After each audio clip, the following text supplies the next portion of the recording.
मैंने आज देश के गृह मंत्री का अच्छे तरीके से भाषण सुना और उन्होंने बार बार एक ही बार को दो तीन बातों को ज्यादा जोर दिया। एक तो उन्होंने कहा कि विरोधी दल भ्रम फैला रहे हैं, मुसलमानों के बीच डर फैला रहे हैं। ये हमने फैलाया हुआ डर नहीं है। जब देश के मुसलमान को लगा कि देश में बीजेपी में 240 संसदों में एक भी मुसलमान सांसद नहीं है, हमारे लिए जगह नहीं है, तो वो डरने लगा। जब आपने कब्रिस्तान की बात की, आपने शमशान घाट की बात की, तो वो डरने लगा। जब गोधरा हुआ, जब मुजफ्फरनगर हुआ, जब दिल्ली हुआ, जब हरियाणा मेवात में दंगे हुए, तो देश का मुसलमान डरने लगा।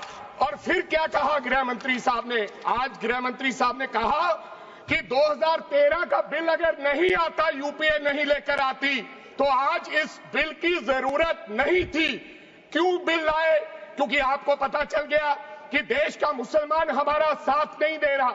हमने हथकंडे अपना लिए, हमने आरएसएस की नीति अपना ली, हमने डंडा अपना लिया, दंगे हो गए, लेकिन मुसलमान हमारे साथ आने के लिए तैयार नहीं है। फिर आपको पता चला, आपने एक और आंकड़ा दिया, आपने कहा 1913 से 2013 तक केवल 18 लाख मुसलमानों का जमीन था और 2013 से अब तक 21 लाख और हो गया, यानी कि 39 लाख टोटल जमीन हो गया। तो आपको किसी ने समझाया मुसलमान को अगर आपके बस में करना है, ये आरएसएस की नीति नहीं अपनाएगा जितनी देर आप इनकी सास प्रणाली बंद नहीं करोगे, अगर वक्फ बोर्ड नहीं छीनोगे, अगर जमीनें नहीं छीनोगे, तब तक मुसलमान आपके सामने झुकने वाला नहीं है। जैसा आपने पंजाब में करने की कोशिश की, किसान झुका नहीं, पंजाब के लोग नहीं झुके, सिख नहीं झुके, तो आपने एमएसपी का झगड़ा आज तक डाला हुआ है कि किसान की सास प्रणाली बंद कर दो तो पंजाब अपने आप झुक जाएगा।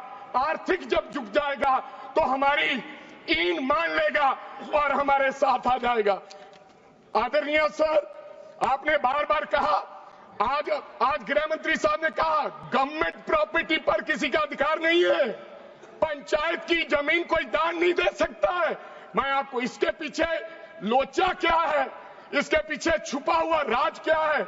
1947 में जब बंटवारा हुआ था, 47 से लेकर 1954 तक सारी प्रॉपर्टी गवर्नमेंट के नाम हो गई थी। उसके बाद 1954 में एक्ट बना, तो वो एक्ट में सर्वे हुआ 1961 टू 1970। सर्वे किसने किया? कलेक्टर ने। अगर पंजाब की, हरियाणा की, हिमाचल की बात करूं तो डिविजनल कमिश्नर अंबाला बैठते थे, उन्होंने सर्वे किया, तहसीलदारों ने सर्वे किया, तो वक्फ बोर्ड को यह जमीन देने का काम किया। अब क्या हो गया? जैसे राहुल गांधी कर्नाटक में भाषण देते हैं, गुजरात में मुकदमा दर्ज होता है, सजा हो गई।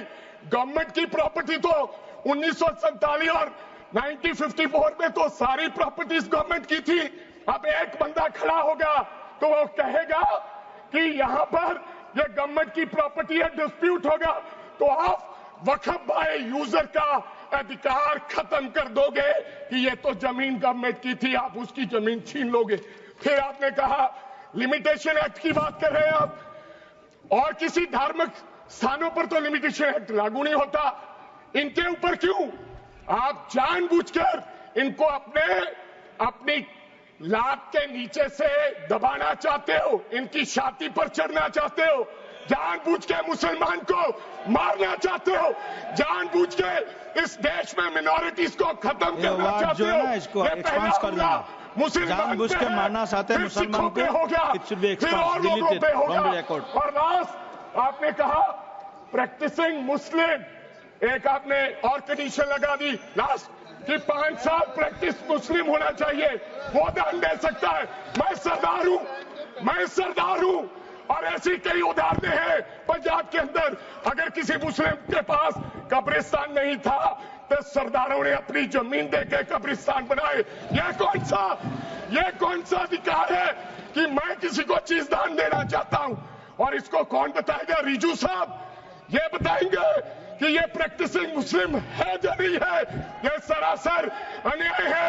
कल को श्रोमणी गुरुद्वारा प्रबंधक कमेटी 1925 का सिखों का जो एक्ट है, आप उसमें भी संशोधित करेंगे। आपको लगता है पहले मुस्लिम मारेंगे, फिर सिख मारेंगे, फिर क्रिश्चियन मारेंगे? ये आपकी सोच है और मैं बिल का विरोध करता हूं। This all words should be deleted from the record.